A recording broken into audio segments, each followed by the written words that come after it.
आज हम आपकी केमिस्ट्री का जो आपका फर्स्ट चैप्टर है chemical reactions and chemical equations वो स्टार्ट करने जा रहे हैं। तो मेरी बातों को आप ध्यान से थोड़ा सा सुनेंगे। तो इसको स्टार्ट करने से पहले जो बेसिक टर्म्स हैं आपको मैं वो थोड़ा कुछ बताना चाहूँगी। जैसे ये देखो आप, तो इसमें जो मेनली हमारा रिएक्शंस का पोर्शन सारा आएगा। तो उसके लिए आपको क्या करना पड़ेगा, जो पहले सिंबल्स हैं एलिमेंट्स के, कंपाउंड्स के, आपको पहले वो लर्न करने पड़ेंगे। उनके वैलेंसी वगैरह अगर लर्न कर पाओगे तो ही आप कंपाउंड्स फॉर्म कर पाओगे और तो ही आप जो है रिएक्शंस को बैलेंस कर पाओगे, रिएक्शंस फॉर्म कर पाओगे। तो इसीलिए मैं सबसे पहले आपको एलिमेंट्स और कंपाउंड्स की वैलेंसी और उनके सिंबल्स के बारे में बता रही हूँ। जैसे आप फर्स्ट यहाँ देखो, हाइड्रोजन है। हाइड्रोजन का सिंबल होता है H2। क्या है, डायटोमिक मॉलिक्यूल है, सिंबल है H2।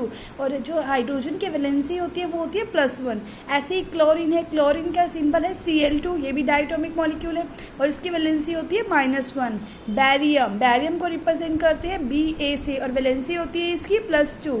एल्युमिनियम, एल्युमिनियम का सिंबल है Al और इसकी वैलेंसी है +3। ऐसे ही हमारा सोडियम है, सोडियम का जो सिंबल है वो Na है और उसकी वैलेंसी है +1। हाइड्रोक्साइड OH, वैलेंसी है -1। सल्फेट, ये हमारे कंपाउंड है SO4, इसकी वैलेंसी है -2। अब आप ये कहोगे जैसे O, यहाँ तो सब में एक एक एलिमेंट आ रहा है, अब यहाँ OH 2 एलिमेंट्स है, SO4 यहाँ पे 2 एलिमेंट से कंपाउंड्स फॉर्म हुआ है। तो ये भी मैं आपको बताऊंगी कि हम किस टाइप से इन कंपाउंड्स को फॉर्म कर सकते हैं। तो मेन पहले आपका बेसिक काम क्या करना है आपको, कि जो ये सारे एलिमेंट्स और कंपाउंड्स हैं आपको इन सब की जो है वैलेंसी को लर्न करना। जैसे यहाँ देखो कार्बोनेट, कार्बोनेट मीन्स CO3, ठीक है, तो इसकी वैलेंसी होती है -2। ब्रोमीन Br2, इसकी वैलेंसी है -1। आयोडीन I2, इसकी वैलेंसी है -1। तो आप सबको क्या करना है, सबसे पहले ये जितने भी एलिमेंट्स और कंपाउंड्स गिवन है यहाँ पर उन सब की वैलेंसी को आप लर्न करोगे और साथ में आपको इन सब के सिंबल्स भी लर्न होने चाहिए, ठीक है। उसके बाद ही आप कंपाउंड्स को फॉर्म कर सकते हो। तो देखो जैसे मैंने यहाँ पे आपको कंपाउंड फॉर्म करके दिखा रही हूँ। जिंक सल्फेट का यहाँ कंपाउंड है, ठीक है। तो आपको देखना है जिंक, जिंक का पहले सिंबल क्या है। अब जिंक का सिंबल आप देखोगे यहाँ पर, इसके अंदर देखो जिंक का सिंबल है Zn और वैलेंसी है +2। तो आप क्या करोगे, सबसे पहले इसका सिंबल लिखोगे Zn और उसकी वैलेंसी नीचे लिखोगे +2। ऐसे ही जैसे सल्फेट है, ठीक है, सल्फेट मैंने लिखा सिंबल SO4, आप देख सकते हो यहाँ पर सल्फेट का सिंबल क्या है SO4 और वैलेंसी है -2। तो ऐसे ही मैंने यहाँ पर पुट कर दिया SO4, साथ में वैलेंसी पुट की है -2। तो आप देखोगे क्या हुआ, 2 से 2 कैंसिल हो गया, दोनों का क्या बच गया 1 तो इस केस में हम क्या करते हैं, क्रॉस मल्टीप्लाइंग करते हैं दोनों साइड की। तो Zn के पास क्या गया 1, ऐसे ही SO4 के पास भी क्या गया 1। तो Zn के नीचे भी हमने लिख दिया 1, SO4 के नीचे भी लिख दिया हमने 1। तो 1 हमें लिखने की नहीं होती तो हम सिंपल भी लिख सकते हैं ZnSO4। तो ये देखो आपका जिंक सल्फेट का जो कंपाउंड है वो फॉर्म्ड हो गया। नहीं तो आप सोचोगे जिंक सल्फेट में O की जगह 4 क्यों आया, Zn के पास 4 क्यों। तो इस टाइप से हम इन कंपाउंड्स को फॉर्म कर सकते हैं, ठीक है। जैसे नेक्स्ट है सोडियम हाइड्रोक्साइड। जैसे मैं आपको फॉर्म करके दिखाती हूँ, कंपाउंड हमें बनाना है सोडियम हाइड्रोक्साइड। आप देखोगे सोडियम का सिंबल क्या है Na और वैलेंसी आप लर्न कर ही चुके होगे, तो उसमें क्या होगा +1, ठीक है। ऐसे हाइड्रोक्साइड का जो सिंबल होता है वो होता है OH और वैलेंसी क्या हो गई इसकी -1। अब 1 है, इसमें तो में ऐसा कुछ हो ही नहीं है। अगर हम इनके आपस में क्रॉस मल्टीप्लाइंग करेंगे तो हमारे पास क्या बचेगा NaOH। 1 लिखने की जरूरत नहीं है। देखो हमारे पास कंपाउंड क्या फॉर्म्ड हो गया NaOH, मतलब सोडियम हाइड्रोक्साइड। आपको मेन क्या करना है, पहले जो भी हम कंपाउंड्स हमें बनाना है, ठीक है, उनके सिंबल्स हम रिप्रेजेंट करेंगे और नीचे उनकी वैलेंसी लिखेंगे और उन वैलेंसी को क्या कर देंगे, क्रॉस मल्टीप्लाई। अगर वो कट हो रहे हैं आपस में तो हम कट कर सकते हैं, अदरवाइज हम उन्हें कट नहीं करेंगे। तो जिसके पास जो वैलेंसी क्रॉस मल्टीप्लाई में जाएगी हम उनके पास वो मेंशन कर देंगे, ठीक है। जैसे यहाँ पर क्या बन गया, सोडियम हाइड्रोक्साइड। ऐसे में आपको और भी कंपाउंड दिखा सकती हूँ वो किस टाइप से जो है फॉर्म्ड होंगे, ठीक है। अब जैसे यहाँ पर देखो आप, हमें बनाना है एल्युमिनियम सल्फेट फॉर्म करना है। तो एल्युमिनियम का सिंबल है Al और इसकी वैलेंसी होती है +3। ऐसे ही सल्फेट SO4 की वैलेंसी है -2। अब देखो यहाँ पर कट नहीं हो रही दोनों, क्योंकि यहाँ 3 और यहाँ 2 है। जब हम इनकी क्रॉस मल्टीप्लाई करेंगे तो Al के पास क्या चला जाएगा, 2 चला जाएगा देखो, और SO4 पूरे के पास क्या गया, 3 गया। तो हम क्या मेंशन करेंगे कि SO4 कंप्लीट, इनको ब्रैकेट में लिखेंगे और इसके यहाँ नीचे क्या लिखेंगे 3। आपको ये नहीं लिखना कि S के नीचे भी 3 लिख दोगे और O के नीचे भी 3, नहीं, कंप्लीट SO4 के पास क्या वैलेंसी गई है, 3 गई है तो हम क्या लिखेंगे, पूरे SO4 को ब्रैकेट में क्लोज करने के बाद उसकी वैलेंसी क्या दे देंगे 3। तो ये हमारा कंपाउंड बन गया एल्युमिनियम सल्फेट का Al2SO4 का थ्राइस। ठीक है, तो इस टाइप से आप कोई भी कंपाउंड को फॉर्म कर सकते हो।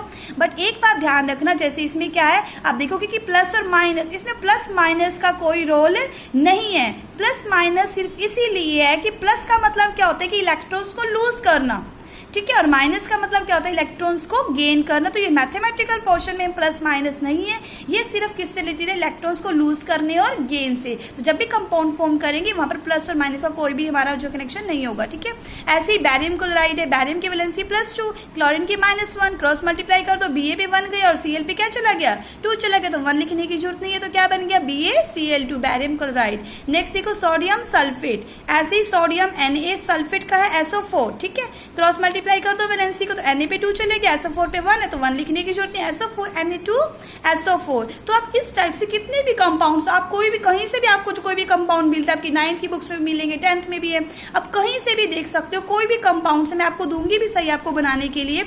आपको सिर्फ मेन काम पहले क्या करना है, जो मैंने आपको अभी बताया है कि आपको वो जो मतलब एलिमेंट्स हैं उनके सिंबल्स और उनकी वैलेंसी लर्न करना है। वैलेंसी लर्न होते ही आप कंपाउंड्स को फॉर्म कर सकते हो, अदरवाइज आप कंपाउंड्स को फॉर्म नहीं कर सकते हो। देखो अब आपको सब इन कंपाउंड्स को फॉर्म कर लोगे, ठीक है। उसके बाद जो नेक्स्ट पोर्शन हमारा आता है केमिकल इक्वेशंस का, ठीक है, जो हमारे मतलब इस सब्जेक्ट का मेन हमारा पार्ट है इस चैप्टर का। तो इसमें देखो केमिकल इक्वेशन, सबसे पहले केमिकल इक्वेशंस करने से पहले हमें पता होना चाहिए कि केमिकल रिएक्शन क्या होती हैं। केमिकल रिएक्शन, क्योंकि हमारे चैप्टर का नाम भी यही है, chemical reactions and chemical equation. तो केमिकल रिएक्शंस क्या होती हैं, जब भी कोई चेंज, केमिकल चेंज मतलब हो रहा है जब हम किसी भी एक या एक से ज्यादा कंपाउंड्स को हम ऐड कर रहे हैं और उनको ऐड करने से कोई न्यू कंपाउंड फॉर्म्ड होता है, तो उसको बोलते हैं केमिकल रिएक्शन। अगर मैं ऐसे बोलूं कि what happens when hydrogen and chlorine added, कि जब हम हाइड्रोजन और क्लोरीन को आपस में ऐड करेंगे तो क्या फॉर्म्ड होगा, HCl फॉर्म्ड होगा। देखो यहाँ पर हो रहा है न्यू कंपाउंड, H2 और Cl2 को ऐड कर दिया, ये हाइड्रोजन था ये क्लोरीन है, तो यहाँ पर हाइड्रोक्लोरिक एसिड HCl फॉर्म्ड हो रहा है, तो एक न्यू कंपाउंड फॉर्म्ड हो रहा है। तो ये क्या हुई, ये केमिकल रिएक्शन हुई। केमिकल रिएक्शन की फॉर्म में हम क्या बोलेंगे कि when hydrogen and chlorine is added then hydrochloric acid is formed. ये हमारा एक न्यूमेरिक मतलब सिंपल थ्योरेटिकल पोर्शन में जब बोलते हैं तो उसको बोलते हैं केमिकल रिएक्शन। लेकिन इसी चीज को जब हम सिंबल्स की फॉर्म में रिप्रेजेंट करते हैं, जैसे मैंने बोला हाइड्रोजन को क्या लिखेंगे H2, क्लोरीन को लिखेंगे Cl2, हाइड्रोक्लोरिक एसिड को HCl। लेकिन जब उसी रिएक्शन को, उसी केमिकल चेंज को जब हम सिंबल्स की फॉर्म में रिप्रेजेंट करेंगे तो वो हमारी क्या बन जाती है, केमिकल इक्वेशन बन जाती है। ठीक है, तो इसी हिसाब से हम कितने भी केमिकल रिएक्शंस या इक्वेशंस को हम कर सकते हैं। तो मेन हमारा इसमें अब फर्स्ट काम क्या है कि किस टाइप से हम इन रिएक्शंस को बैलेंस कर सकते हैं। देखो जैसे यहाँ पर अब आपको H2 + Cl2 से क्या फॉर्म हो रहा है, HCl। अब यहाँ देखो H के कितने एटम्स हैं, 2 हैं, Cl के कितने हैं, 2 हैं। बट आप इस साइड देखोगे तो आपको क्या नजर आ रहा है, H का 1 है और Cl का भी क्या है 1 आपको एटम यहाँ पे दिखाई दे रहा है। तो एक्चुअल में ये रिएक्शन क्या है, एक अनबैलेंस्ड रिएक्शन है। क्या है, अनबैलेंस्ड केमिकल इक्वेशन है। तो एग्जाम में हमसे पूछा जाएगा, हमें अनबैलेंस्ड वो देंगे, हमें क्या करनी पड़ेगी, उनको बैलेंस करना पड़ेगा। तो बैलेंस करने के लिए देखो पहले मैं लेफ्ट हैंड साइड ले रही हूँ। लेफ्ट हैंड साइड H के देखो कितने हैं 2, क्लोरीन के देखो यहाँ पर कितने हैं 2, दोनों के 2 है। अब मैं राइट हैंड साइड ले रही हूँ, H के देखो कितने हैं 1 और क्लोरीन के कितने हैं, पहले देखो 1 है ना, दोनों के 1 1। हमें क्या करना है, ये बैलेंस कब होगी, जब राइट हैंड साइड भी हाइड्रोजन और क्लोरीन के दोनों के कितने हो जाए 2 एटम्स कंप्लीट हो जाए। तो मैं क्या करूंगी, इस साइड 2 से मल्टीप्लाई कर दूंगी। देखो अगर मैं यहाँ पे 2 से मल्टीप्लाई करती हूँ तो H के भी 2 हो जाएंगे और Cl के भी 2। तो यहाँ देखो मैंने किया है 2 HCl को मैंने 2 से मल्टीप्लाई कर दिया। जब भी हम बैलेंस करेंगे तो हम क्या करेंगे, H के यहाँ नीचे 2 नहीं लिखेंगे, Cl के नीचे यहाँ 2 नहीं लिखेंगे, हम सिर्फ मल्टीप्लाई कैसे करते हैं, इनकी आगे मल्टीप्लाई करते हैं यहाँ पर। ठीक है, तो जैसे HCl की मैंने 2 से मल्टीप्लाई की तो देखो H के भी 2 हो गए और Cl के भी कितने हो गए 2। अब दोनों साइड बैलेंस हो गए, यहाँ भी H के 2 Cl के 2 और यहाँ भी H के 2 और Cl के 2। तो ये रिएक्शन, ये केमिकल इक्वेशन हमारी क्या बन गई है, एक बैलेंस केमिकल इक्वेशन। नेक्स्ट देखो K + H2 converse to KOH plus में H2। इधर साइड जो हमारी लेफ्ट हैंड साइड जो है हमारी, ये क्या है, रिएक्टेंट्स है। क्या है ये, रिएक्टेंट्स। और जो राइट हैंड साइड है वो क्या है, प्रोडक्ट। दो या दो से ज्यादा रिएक्टेंट्स मिलके क्या फॉर्म करते हैं, प्रोडक्ट फॉर्म करते हैं, उसे हम क्या बोलते हैं, केमिकल रिएक्शन। ठीक है, अब लेफ्ट हैंड साइड देखो के क्या है 1 है, और एच के देखो कितने हैं 2, और ओ का कितना है 1। ऐसे हम राइट साइड कर लेंगे, के देखो कितने हैं 1, ओ का कितना है 1, और एच के देखो 1 यहाँ है और 2 यहाँ है, तो कितनी हो गई 3। तो इन दोनों के भी आपस में अब इक्वल नहीं है, यहाँ 1 to 1 है और यहाँ 1 1 3 है, तो हम इन्हें क्या करेंगे, बैलेंस करेंगे। आप भी करके देखो पहले से बैलेंस एक बार, किस हिसाब से ये बैलेंस होगा। देखो यहाँ 1 to 1 है और यहाँ 1 1 3 है, तो हम क्या करेंगे, इन्हें सबसे पहले बैलेंस करेंगे। ठीक है, तो देखो हम इन्हें बैलेंस कैसे करते हैं। देखो यहाँ पर, तो इसको बैलेंस करने के लिए हमें देखना पड़ेगा कि हम किस साइड कितने से मल्टीप्लाई करें। जैसे यहाँ पर के 1 थे, यहाँ भी के 1 है, ओ के यहाँ पे 1 है, और यहाँ भी ओ के कितने 1। अब यहाँ देखो एच के 2 है और यहाँ एच के 3 है, तो हम यहाँ 2 से नहीं मल्टीप्लाई करेंगे। अगर यहाँ 2 से मल्टीप्लाई करेंगे तो यहाँ 2 रह जाएंगे और यहाँ कितने हो जाएंगे 6 हो जाएंगे।